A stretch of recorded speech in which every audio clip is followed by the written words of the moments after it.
So I was really excited. I'm sure you guys saw that Pilar came back. And I know, wonderful. So our remote learners, we miss you. And I'm just really glad with rates going up that we are able to still meet. Zach, that will not work. Griffin, can you just move over, like, so you're not right behind Zach? Okay, so I feel like we have been going so fast the last week, like, hurry, we've got things to do, we've got to get through this in class, and this week, we are slowing the pace down, okay? So we are doing one thing and one thing only, and that is really honing participles and participle phrases.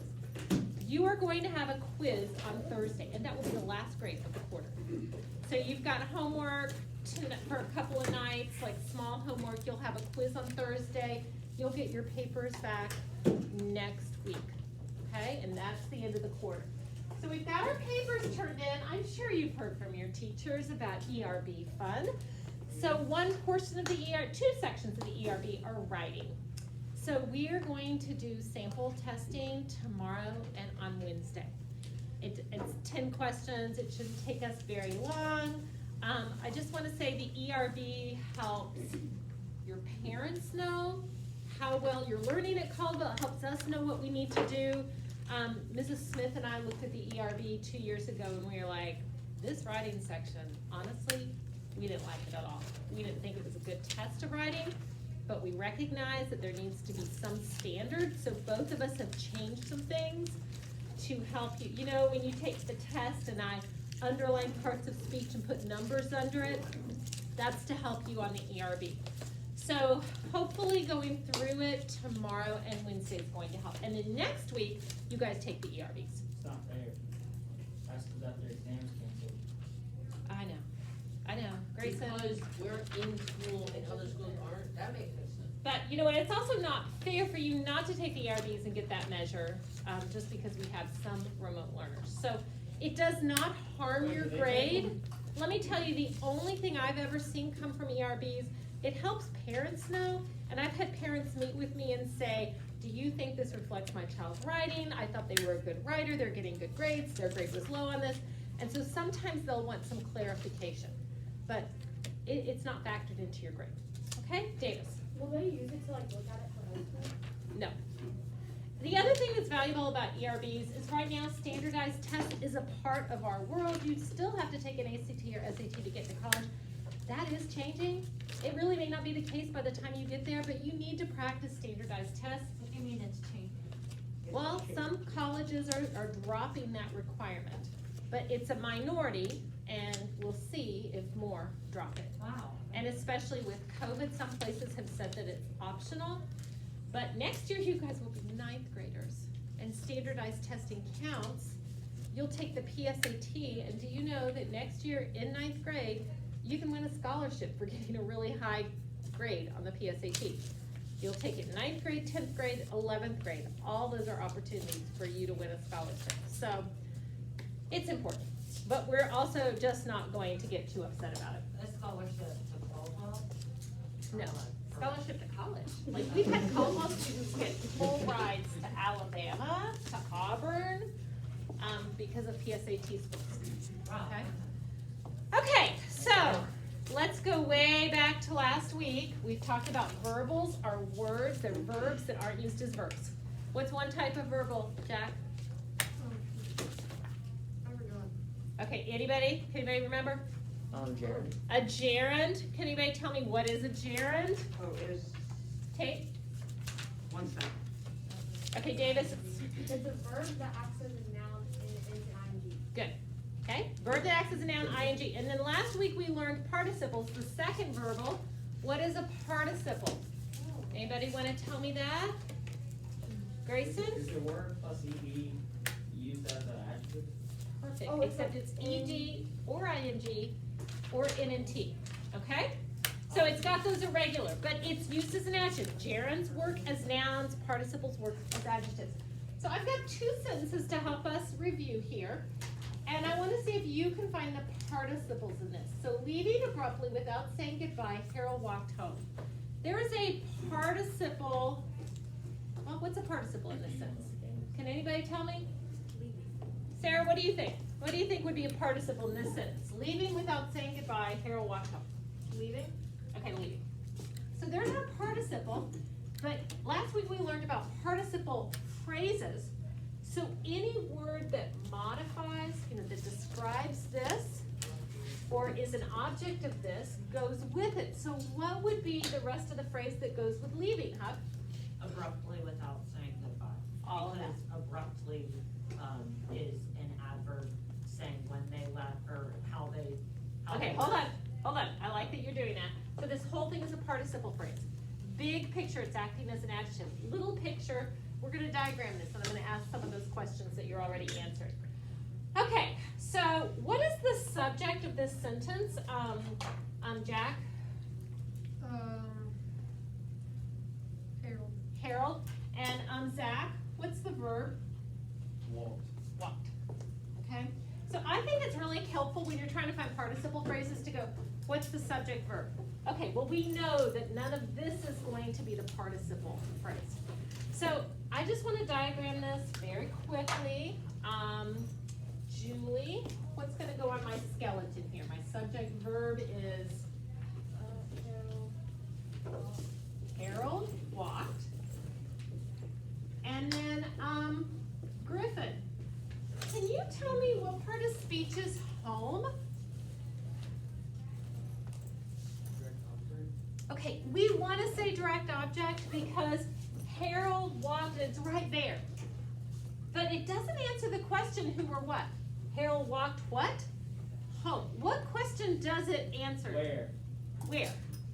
So even though this is very weird, we think of our home as a house, it's acting as an adverb, so it's gonna go like that, okay? Okay, now I just wanna show you, you are putting a participle on a curvy line. Jackson, where are you putting abruptly? Roughly, under walk. Okay, so anything that's in the participle phrase has to be connected to the curve. Go under leading. Under leading. So as Huck was saying a minute ago, abruptly, like big picture, this is an adjective. Little picture, this is a verb. And abruptly is an adverb describing it. And so what is without? Owen? Preposition. That's a preposition. What is the object of the preposition? Jackson? Saying. Yes, so saying is a weird word. What is a word plus ing that acts as a noun? Gerund. A gerund. So this is a good example of, let's see, this is the object of the preposition, but it's acting as a gerund. Okay, so we would bring it off of leaving, without, and then, okay, this gets fun. We've got to do our stair step for a gerund without saying. Where are we going to put goodbye in our diagram? Amanda? Under the staircase, like right under ing. Is goodbye describing saying, Or would we or, put it like under the line that it's standing on? okay, neither. Zach? We would put it on saying. Yes. Do you know what part of speech it's serving? Saying who or what? What part of speech is that? Direct object. Direct object. Okay, that is awesome that you knew that. Okay, so saying goodbye.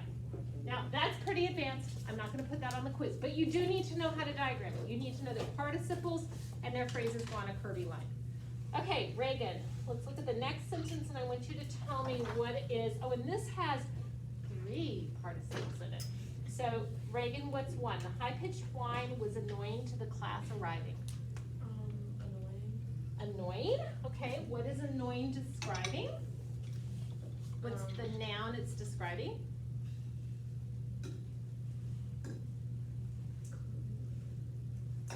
I'll give you a clue, it's acting as a predicate adjective. Wine. Yes, it's describing wine. Okay, and then Isaac, what's another one? High pitched. High-pitched, and what's high-pitched describing? The wine. Wine. And then Joy, what's another one? There's one more. It's not a rhyming. It is arriving. Oh, it is? Okay, what is arriving describing, Joy?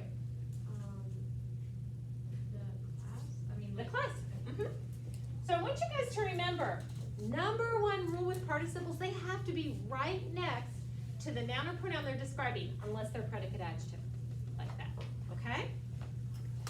Okay, so what we're gonna talk about right now, I had hoped to get to last week, but this is where participles really matter in writing, when people misuse them.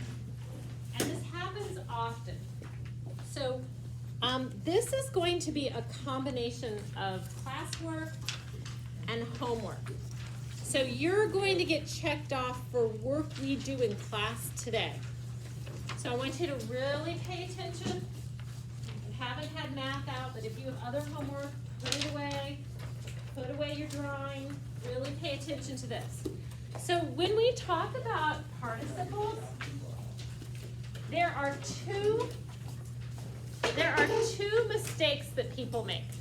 And one is misplaced participles, the other is dangling participles. So you're looking at the front of the sheet that says the pitfalls. So, Jaden, can you read the definition of a misplaced participle? They are participle phrases that are not next to the noun or pronoun that they modify. They confuse the meaning of the sentence. Okay, so maybe there's a word that they modify, but they're not right next to them. So Grayson, can you read the number one sentence? Easing slowly across the floor, Marvin watched salad dressing. And it should say the salad dressing. Okay, so is Marvin oozing across the floor? I hope not. That is a disturbing image. So we have, Julie, what is the participle phrase in that sentence? Oozing slowly across the floor.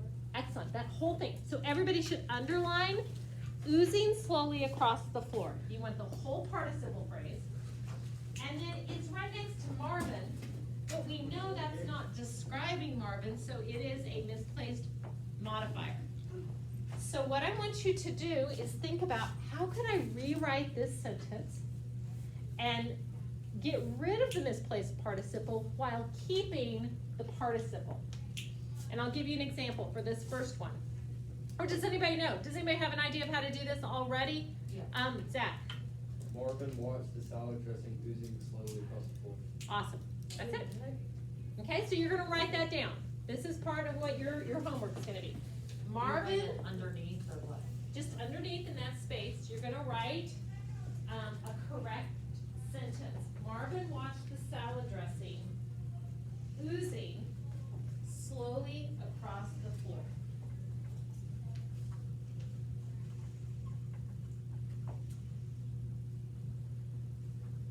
Okay. Now, when we talk about participles, let's talk a minute about commas. When do we put a comma around a participle? There's two times we use a comma around a participle. Huh? Is it when it's, at the beginning? If it's an opener, so in that first one, oozing slowly across the floor, yes. We put a comma simply because it's an opener. What's the other time? Huh? Okay, Before it, coordinated. well, that's true, but as far as participles, is the participle non-essential? If you could take the participle out of the sentence and it still makes sense, you don't put commas around it. If it's essential, then, I'm sorry, did I say that wrong? Yeah, if you, I did. Yeah. If you can take it out of the sentence and the sentence still makes sense, you put commas around it. If it's essential to the meaning of the sentence, you don't use commas. So, and number one, we had a comma after the participle at the beginning, but when you move it to the end, that's an essential phrase. Marvin's not just watching the salad dressing, right? He's watching the salad dressing oozing across the floor, so no comma.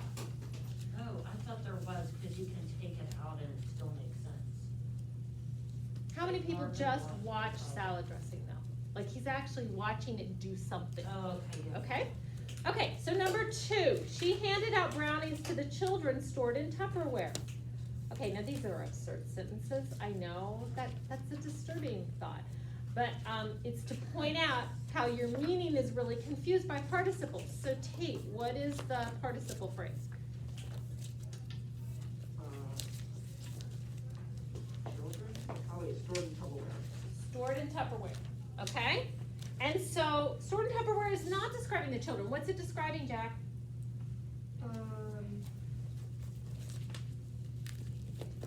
What is stored in Tupperware? Oh, in the brownies. The brownies. So rewrite that sentence. Take a minute, rewrite it so that the participle is no longer misplaced. It's next to whatever it's describing. So underline stored in Tupperware. Yeah. Make sure you're underlining the participle phrase.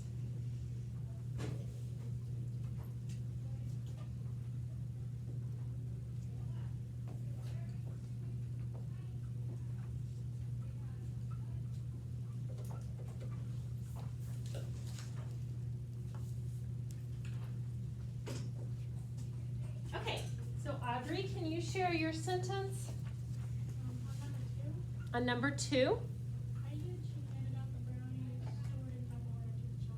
That's right. I don't know another way to do it, okay? She handed out the brownies stored in Tupperware to the children. With no commas, or with a comma. With commas, because it would make sense if she says she's handed out brownies to the children. Where they're stored really doesn't make that much difference. Okay, you guys with me on that? Okay, number 3, Lena, what is the participle phrase? Holding his tail high. Yes. Holding his tail high. So it reads, holding his tail high, my father led his prize poodle around the arena. That is another disturbing image. It should read prize and not price. So his prize poodle. So you should underline the participle phrase, holding his tail high. Now rewrite it so that, and this one is a little bit hard. Let me tell you, the tendency is people want to take the participle out and say things like, as his prize poodle held his tail high. Do not take the participle out. I want you to keep the holding his tail high. Now you can move it around in the sentence, but keep that participle phrase. Okay? Mm-hmm. Let me just see what you wrote. Perfect. Well, you can say who was. No, don't add. All you're doing in these is you're moving the position of the participle around so it's closer to the word that it describes. Okay. You want to avoid using the word whack. You don't want to add any words in here. Okay. You're thinking, mulling it over. Okay, but even this is not right next to, it's gotta be right next to that, either right before it or right after it. Okay, so, Tate, can you share how you wrote that? My father led his prize poodle holding his tail, or comma, holding his tail high, comma, around the arena. Good. Again, it has to be right next to prize poodle, and I don't think you could say, my father led his holding his tail high prize poodle. That sounds weird. So I think it has to come after it. And Tate was correct putting commas around it because it's not essential. We could say my father led his prize poodle around the arena, and it would be fine. Huck. Can I say my father led his prize poodle around the arena, comma, holding his tail high? No, because it's still not next, like, we would infer that the dog is holding his tail high, but grammatically it's not clear whether it's the dog or the father. Okay? So if you put it at the end of the sentence, move it so it's right next to prize poodle. Okay, the last one for this section, Spencer. I smelled the oysters coming down the stairs for dinner. Coming down the stairs. For dinner. That whole thing is the participle phrase. Okay? So the oysters aren't coming down the stairs for dinner. Joy, who's coming down the stairs? I. Okay, so go ahead and rewrite that. These do paint some wonderful pictures. They are, and these are very silly, and you go, nobody would ever write a sentence so stupid. And yet people do. And the next one is dangling participles, and those are really common. Okay. So,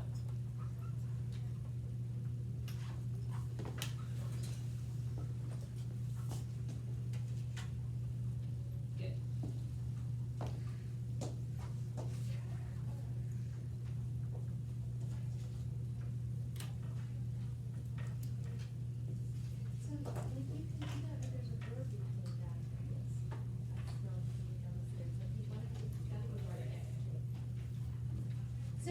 one, there's only one way I really know how to do this also. And, Julie, what did you write? Coming down the stairs for dinner, I smelled the oysters. Yeah. I mean, that's the only way you can get it next to I. If you said I, coming down the stairs for dinner, smelled the oysters, that just sounds awkward. Did you put a comma there? Would you put a comma after coming down the stairs for dinner? Yes. It's an opener. Somebody tell me why. It's an Owen? opener. It's an opener. Anytime, whether it's essential or non-essential, if it's an opener, it has a comma. Okay, so those are misplaced. Now, dangling participles, Isaac, can you read that definition? Dangling participles are found in sentences that lack a noun or pronoun to modify. And I think this happens more often, where you just don't have anything in the sentence that it's modifying. So number 5, waiting for the moon pie, the candy machine began to hum loudly. Is the candy machine waiting for the moon pie? No. Who's waiting for the moon pie? We don't know. So in these, you have to make up. You have to add information for these. So I'll give you an example on this first one, waiting for the moon pie. Ray heard the candy machine begin to hum loudly. You can make up your own person, but I want you to write a sentence. And again, make sure that you keep the participle. And when you write that sentence, make sure that you're thinking about commas. So underline waiting for the moon pie. You're still underlining participles. Then you add your subject. And you're gonna create a subject that is modified. Who is waiting for the moon pie? You're gonna create somebody.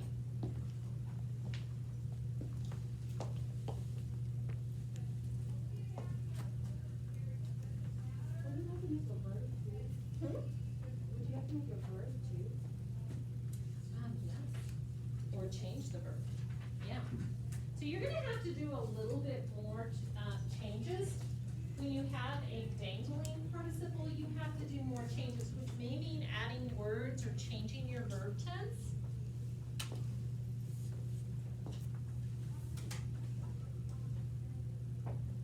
And there's, unlike the other ones where there was kind of like, this is the only way to do it, there are a couple of ways to do this. Okay, is anybody done and have a sentence?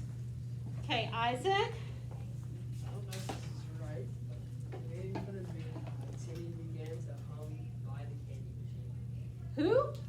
Timmy. Timmy? Yeah.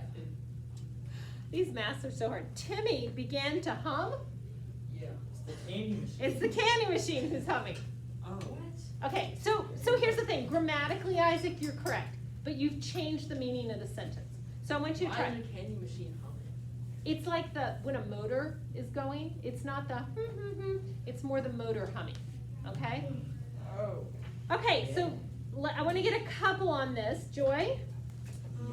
Wendy, waiting for the moon pie, watch the candy machine hum loudly. That would be fine. So you put the subject first. Wendy, waiting for the moon pie, heard the candy machine hum loudly. Watch, okay, either way. So you could do it like that. Okay, there's another option, Zach. Waiting for the moon pie, I listened as the candy machine began to hum loudly. Great. Okay, Davis? Waiting for the moon pie, watch the candy machine begin to hum loudly. Okay, that is great. So if you notice what all of these have in common, except for Joyce, is they start with the participle opener. Joyce started with the subject and inserted the participle opener, but it was still right next to what it described, so it was correct. Okay, this is so fun, isn't it? So number 6, Grayson, what is the participle phrase of coming out of the market, the bananas fell to the pavement? Coming out of the market. Coming out of the market. Now this sounds a little bit more like, this doesn't sound ludicrous. I could write this in a paper. But the bananas, while we know the bananas are coming out of the market, they're being carried by somebody, right? And so we've got to create a subject who is coming out of the market. So take a minute and write a sentence that would correct that. Make sure you've underlined coming out of the market.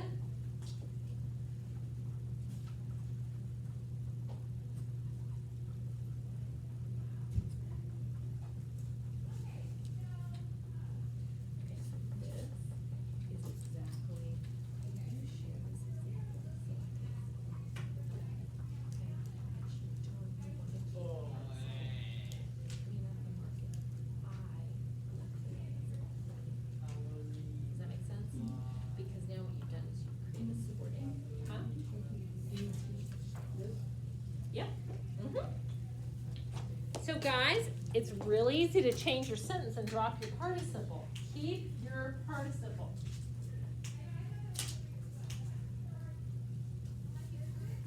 Nope, because coming out of the market is still describing the bananas. Just added possession. Timmy's bananas. Well, why don't you say that Timmy let his bananas fall to the pavement? Okay, this is much harder. There it is. Okay. Okay, that's good. So, wait a second. Okay, Audrey, will you read your sentence for number 6? Coming out of the market, I dropped the bananas and they fell to the pavement? Okay, so again, you've got to add words to this, and she did that, but she kept the participle. Coming out of the market, I dropped the bananas, they fell to the pavement. Spencer, what did you write? John, coming out of the market, saw bananas fall in the pavement.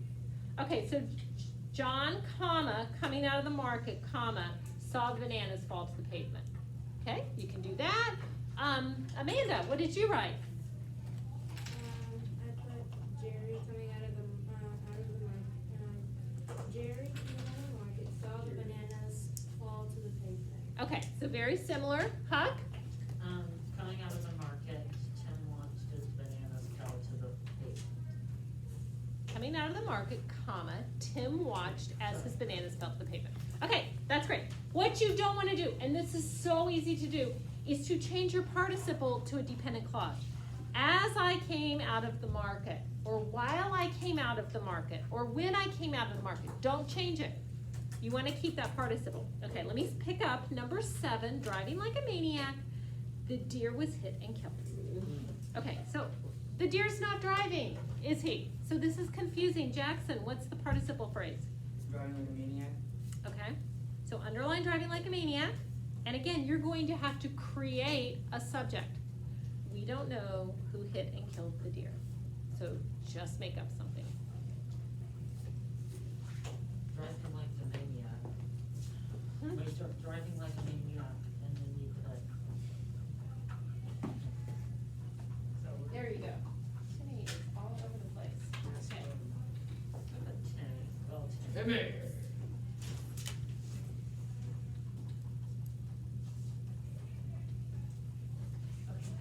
So.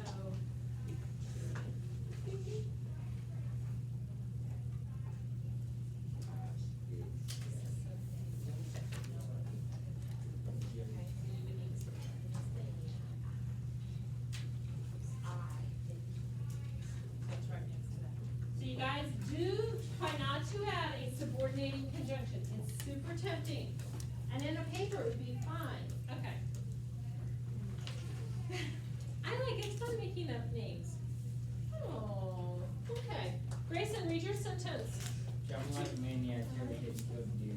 Wait, hold on, can you repeat that? I didn't It was hear. either Joey or Matisse. Nope, it's gotta be right next to it. Driving like a maniac, I hit and killed the deer. Okay? Grayson, I didn't hear it. Can you say it again? Driving like a maniac, Joey hit and killed a deer. Okay. So, driving like a maniac, Joey. They're right next to each other. Reagan, what did you put? I said the deer was hit and killed by John, who was driving like a maniac. Okay, I'm so glad you said that. So what Reagan did is she changed it into a clause. Who was driving like a maniac? John. Now technically that is still a participle phrase, but I want you to try to keep it without making it a clause. Okay? So driving like a maniac, who was your person? John. John hit and killed the deer. Huck.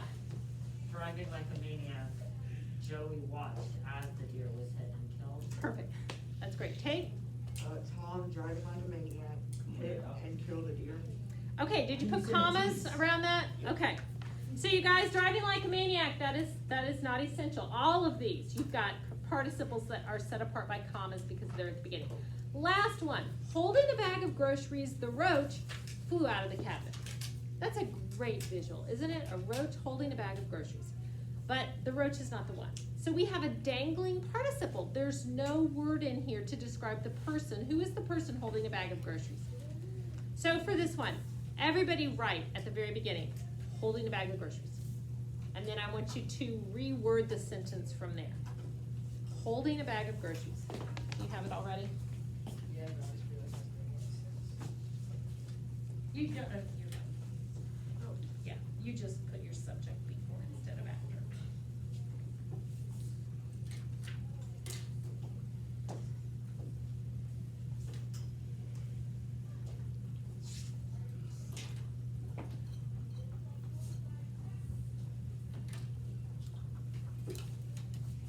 Okay, Jaden, can you read your sentence? Holding the bag of groceries, I saw a roach fly out of the cabinet. Okay, I saw a roach fly out of the cabinet. Amanda, read yours. Holding a bag of groceries, Ted saw the roach fly out of the cabinet. So Ted saw the roach fly out of the cabinet. Grayson. Holding a bag of groceries, Matisse saw a roach fly out of the cabinet. Matisse saw the roach fly out of the cabinet. Okay, so you guys get. Uh-huh. Holding the bag of groceries, Grayson saw the road. Really? Okay. Has anybody ever seen a roach fly out of a cabinet? Yes. It's terrifying. It's terrifying if they're on the floor. It's really terrifying if they crawl. Oh my gosh, I get goosebumps. Oh, and you step on it when the lights are out. And have you ever noticed dead roaches are always on their back? Have you ever seen that? Oh, Yeah. Why do they do that? I don't know. Why is that? It's like they surrender and just fall over and die on their back. Okay, you guys, good news. Hey, good news. I think you're gonna have enough time to finish your homework in class, Zach. Okay? So, flip to the back side. Participle problem worksheet. There are 3 parts to this. Griffin, read the first bullet. Underline the participle places in the following sentences. Okay, just like we've done. You're gonna underline the participle phrase. Grayson, read the second bullet. Identify whether the participle phrases is misplaced, OT, or dangling DP. Okay, so you have, that's really important. Is it misplaced or dangling? You have to pick misplaced, what it describes is in the sentence. Dangling, there's nothing that it describes in the sentence. And then the last one, Spencer, last bullet point. Correctly rewrite the sentence containing the participle phrase. Okay, so just what we've been doing. Now I'm gonna tell you on your quiz on Thursday, this is the exact format of one part of it. Okay, identifying misplaced or dangling and correcting it. Amanda? So number 5, it says grocery shopping at Food Line, the lettuce, if always fresh. That should read is. I'm so embarrassed. There's 3 typos in here. The lettuce is always fresh. So change that typo. And I think you guys have 7 minutes. I think you should be able to finish it, and I'm happy to check it off if you get it done. What's the other thing you said is all